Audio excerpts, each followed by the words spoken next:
Hello, my name is Sean Campbell. This is my presentation regarding opposing viewpoints on the topic of abortion. The goal of this presentation is to discuss what I feel is morally right, not what is legal. I will cover my overview of my position on abortion, review the discussion that I had with a friend who holds the opposing viewpoint. I will talk about my takeaways or lessons learned from this discussion, and then my final perspective on the topic.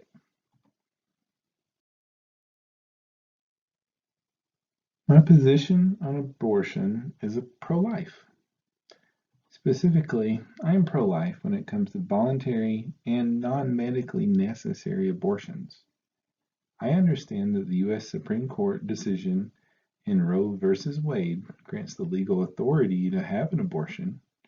For this presentation, I'm focusing on what I feel is right, not what is legal. For me, life is sacred. Each individual is a unique entity capable of achieving great things. I feel that it is our duty as a society to protect life whenever possible. One of the reasons that abortion can be so difficult to discuss is each person has his or her own opinion on whether or not abortion is taking a life. For people such as myself, the voluntary abortion of a child is the same as taking the life of a child. To voluntarily take the life of another individual is unethical. To voluntarily take the life of a child because he or she is viewed as an inconvenience is unfathomable to me. The United States Declaration of Independence was founded on the premise that humans have standard basic rights. The first right listed by our founding fathers is the right to life. The right to liberty and the pursuit of happiness is listed directly after the right to life. I firmly believe that every human has a basic right to life. In my opinion, unborn babies are humans and therefore have a right to life. I don't want to deny mothers the right to pursue happiness. I just feel like the baby's right to life is more important. Since the mother does not have to raise unwanted children, carrying a baby to full term is not a lifelong commitment. There are options for children who are unwanted. Adoption is an option if the mother chooses to carry her child full term. Government-funded adoptions could provide a solid option for mothers that are not ready to have their children, and for a potential parent that is unable to have a child but lacks the resources to use a private adoption. In the United States, the average cost of an adoption is $43,000. When you consider the median household income in the United States is approximately $64,000, the prospects of an adoption is unrealistic for many potential parents. Finding a way to help subsidize the cost of a domestic adoption could increase the number of potential parents and give more options to mothers.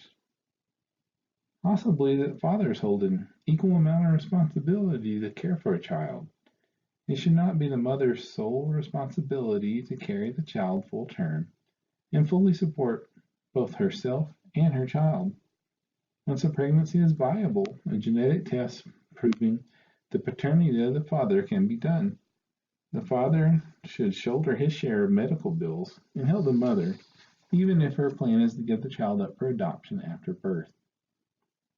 Fathers have zero rights when it comes to the child prior to birth, but they do have a moral obligation to support the mother anyway. I believe having fathers that support the mothers through pregnancy would help alleviate some of the burden and provide a real choice to the mothers regarding abortion. My position and views on abortion are just that, my position and views. I don't expect to change anyone's mind on this subject. The topic of abortion tends to be deeply rooted in individuals, and it is difficult, if not impossible, to change a deeply held belief.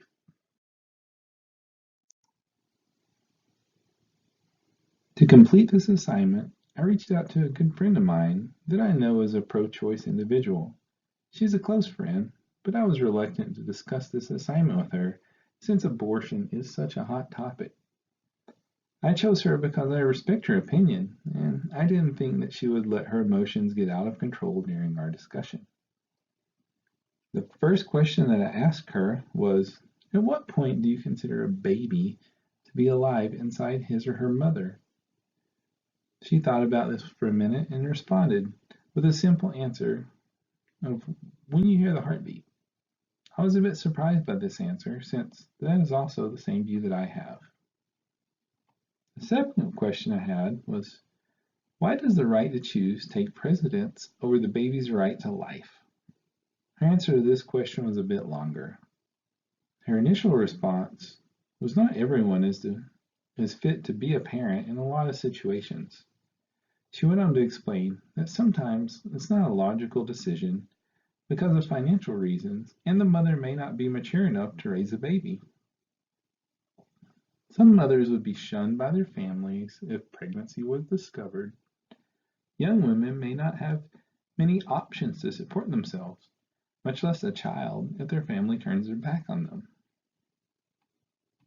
The third question was, is there a point in the pregnancy where you believe it is wrong to perform a voluntary abortion? She gave a simple answer to this question as well. After the first 4 weeks of pregnancy.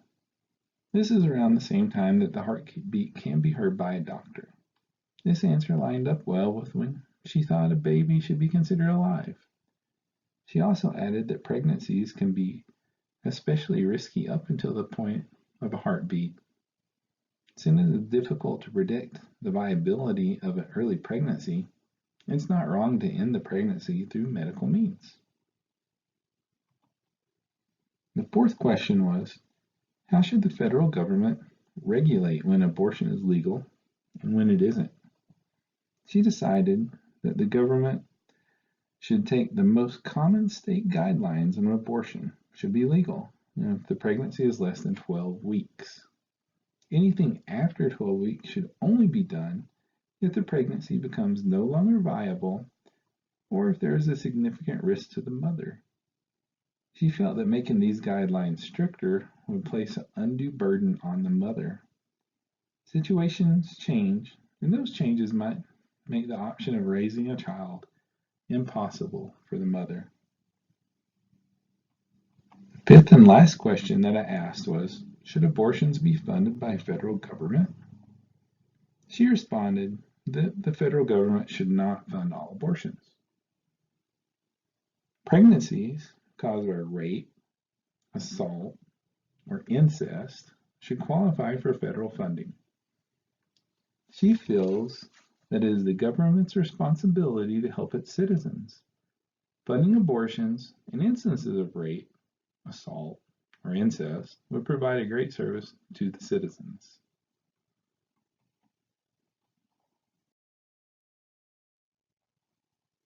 I feel that she did an excellent job in answering the questions and presented her pro-choice views in a logical and easy-to-follow manner.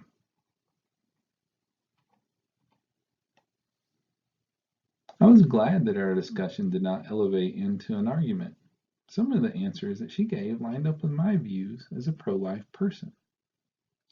The fact that we both view the baby as alive when you can hear the heartbeat shows that both sides do not have to disagree on all points. She had timelines for when she felt abortion was okay, and that was a bit different than when she thought it should be legal. I feel like this lined up well with my goals of this discussion. Her views was that ending a pregnancy prior to a heartbeat was morally okay to do. Since I wanted to talk about what was right and not talk about what was legal, I focused my questions more towards what she felt was right. She didn't support the right for a woman to have an abortion, even if the heartbeat was audible. She did not want to limit the legality of abortion based off of her personal beliefs. My goal with the discussion was to simply understand her point of view on the topic. She felt very strongly that it should be a woman's right to choose when or if she has a child, and I respect her opinion on that subject. I feel like I understand her position, and I do see why she is pro-choice. My final perspective did not change from my original view as pro-life. I do recognize the legality of abortion. I just feel like it is morally wrong. I also understand that each person has his or her own opinion on this topic. It was unlikely that my opinion would change on this topic through my discussion. I can't see a child with a heartbeat that is growing as anything other than a living human being. I also do not see how it could be ethical to deny a child of his or her right to life simply out of convenience. Mothers should not be forced to raise children that they do not want, but there are options that would take this burden away. I also wanted to add that I do not hate people that hold a different view than I do. In fact, I don't even dislike them. I would never look down on a woman that chose to have an abortion because it's none of my business what she chooses to do in this area. When I'm asked, I tell people I am pro-life. The only time I even consider debating this topic is when I'm forced to, such as in this class. Each person has to walk their own path in this life, and I choose to walk the pro-life. In conclusion, I gave an overview of my position as pro-life regarding abortion. I also reviewed a discussion that I had with a friend who is pro-choice. I detailed my takeaways and what I learned from this discussion. Then lastly, I established that my final perspective didn't change from my original. I was pro-life when I started this project, and I'm still pro-life.